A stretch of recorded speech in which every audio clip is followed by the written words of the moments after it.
Now if we look at the other pages, they're basically the same as the home page with a different main section.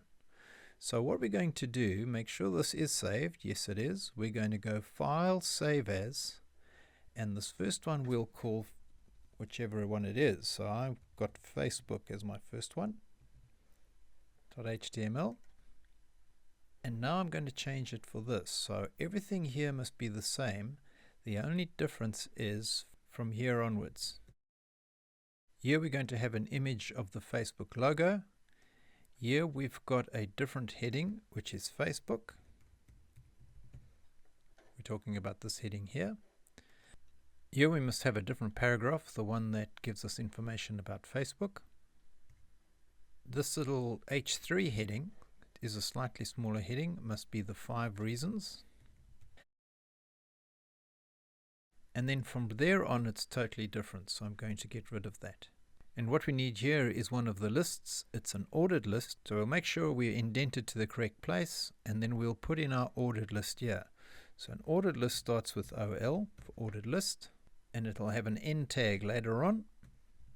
Then I'm going to come up here and indent and put a list item. And these reasons you can make up. I'm going to take it from the concept design. I might add a full stop, and then you're going to go to the next line and do exactly the same. So what I might do is just copy and paste this.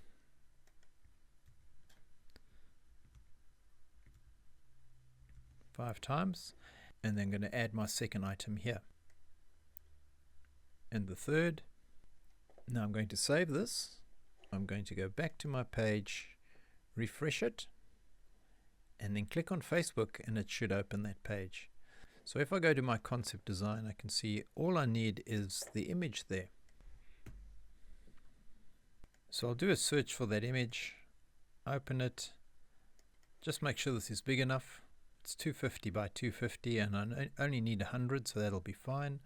I'll save the image and I'll put it in the correct folder. So this is the folder of the task. I'll make a new folder for images and I'll save it there. I'm going to change the name to the method I use for my consistent naming, and I'm going to save. Now what I can do is come over here and put in the image. Now if you've forgotten how to do that, you can either go back to task 1 or you can look for image tag HTML. Go to H3 schools. This one will be perfect. Copy and paste it in here. So my source is where I find it. It's in the images folder, / and then whatever your name was, and mine was fb.png. I can see it at the bottom over here. The information that goes in the alt attribute is hidden information for automatic readers, for instance for blind people using the website. So we'll just put something like Facebook logo. Must give information about the image, and the height and the width I'm going to take off because I'm going to set that inside my CSS. So I'm going to save and check that one out. Now it's obviously far too big, but that's okay because I'm going to sort that out in CSS. And then we've got to click on this link and open up Facebook. So obviously at the moment clicking doesn't do anything.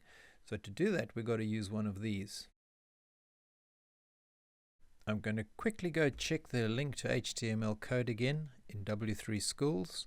And I remember last time towards the bottom here, it told me about opening it in a new tab. So it was the target equals blank. So I'm going to copy this guy.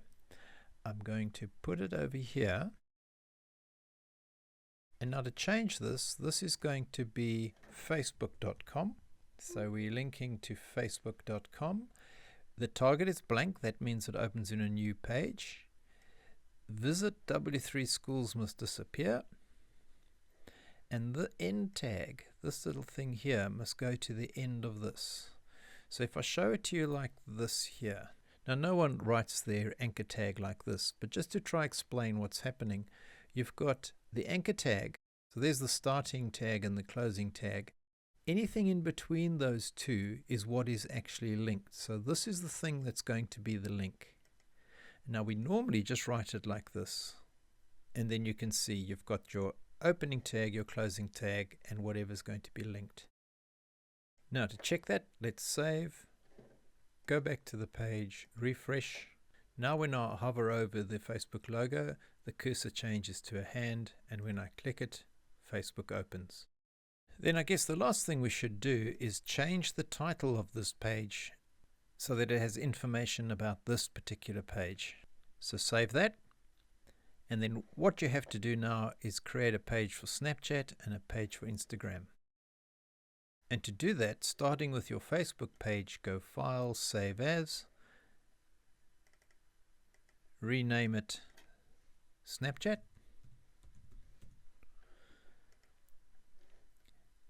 and then start changing whatever you have to change.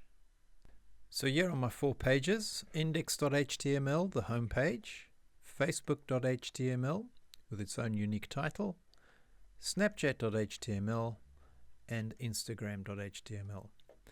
Make sure everything's saved, so we'll click Save All, and then we'll come over here and we will reload the page and check that the links work.